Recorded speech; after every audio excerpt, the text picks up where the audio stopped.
Hi, this is Dr. Kate, and today I'm going to talk a little bit about the very broad connection that the pelvic floor has with the rest of the body and how treating different areas that aren't anywhere near the pelvic floor can have a direct correlation.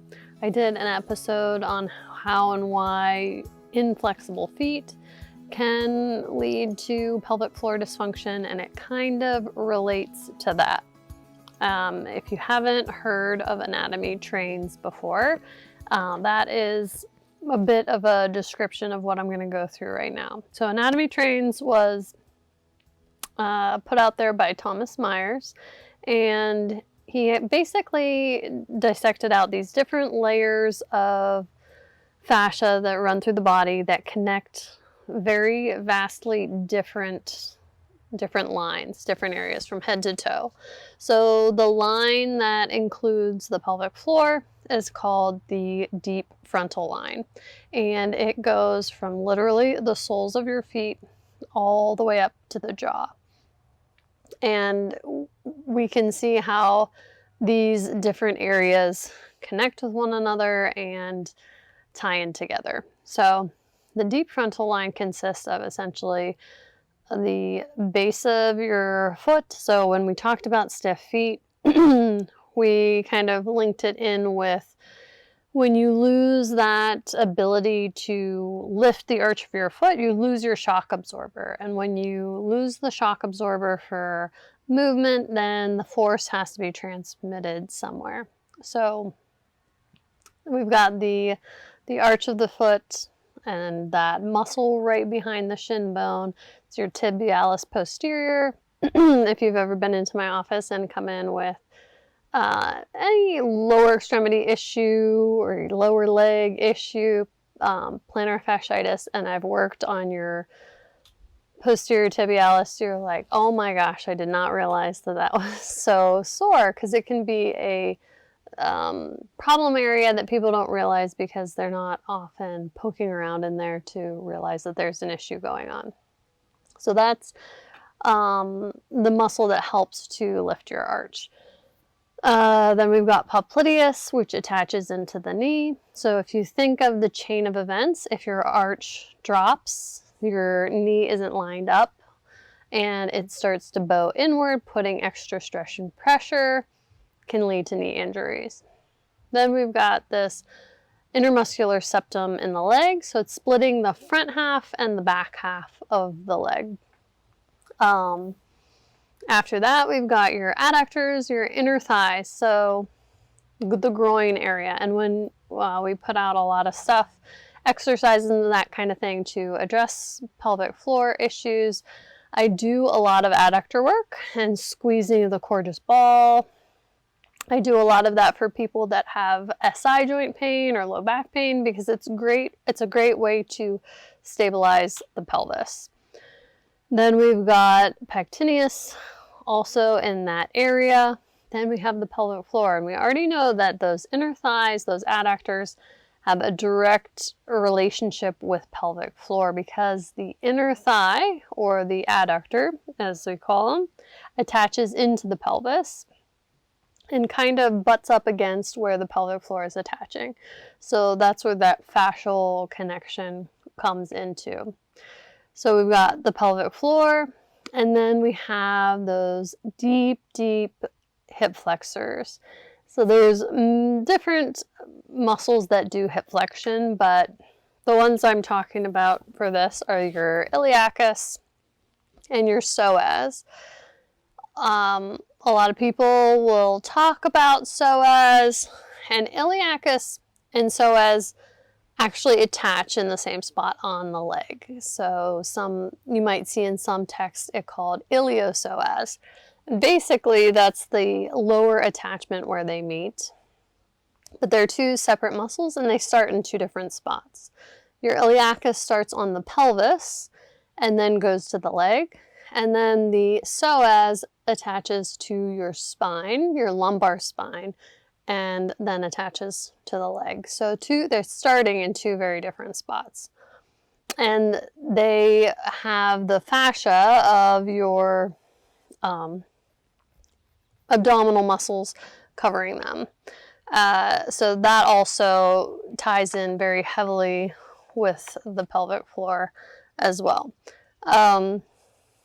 You've got that connection then where the psoas, your deep hip flexor, that's attaching to your spine, shares fascia with your diaphragm, the breathing muscle. So you've got that breathing stuff that we always are talking about, how that stretches the pelvic floor. So it's talking to the pelvic floor in that way, but it is also connected fascially with the pelvic floor by going from psoas and iliacus and then connecting in through the pelvic floor as well.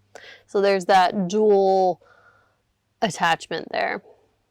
And then we go into your neck. So there's that breath connection between the neck and the diaphragm. And one of the spots that it affects are the scalenes. And the scalenes are in the front side of the neck, typically. There's 3 different parts, so they're slightly different spaced, whether it's anterior, middle, or posterior. But we've got these scalene muscles, and a lot of times if we have dysfunctional breathing and we're not using the diaphragm, our body's gonna look to another source in that same fascial plane to help inflate the lungs. So we've got scalenes working and trying to pick up the upper part of the rib cage to help with that inhalation. So we want to take the work off of the scalenes and let it come back to the diaphragm so that the diaphragm can work, fully contract, and stretch the pelvic floor.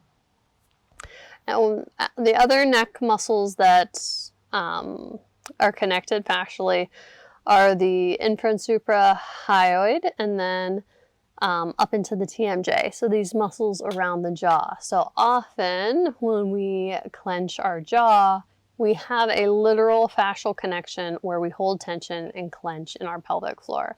So the tension and tightening in our pelvic floor also very connected to the tension and tightness in our jaw. So if you're having low back pain, SI joint pain, those kind of things that people don't naturally correlate with pelvic floor issues yet, and you have jaw pain, it is something that you should definitely get assessed because it might be connected. Your chronic SI joint or hip pain that is not going away with standard care, and you have this tension and tightness in the jaw, it's a good indicator that we should check out your pelvic floor and make sure that that's stable, able to relax, and able to support your hip, SI joint, low back. It could be the missing link for you. So keep aware of how your jaw feels because, again, there is that connection in that deep frontal line from anatomy trains.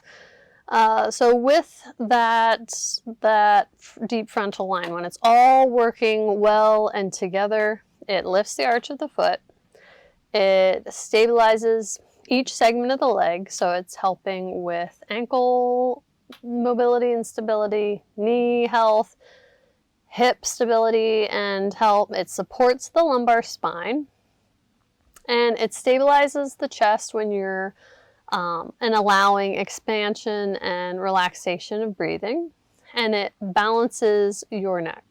So and there's also a deep connection between the abdominal fascia and the pelvic floor right behind the pubic bone that's important.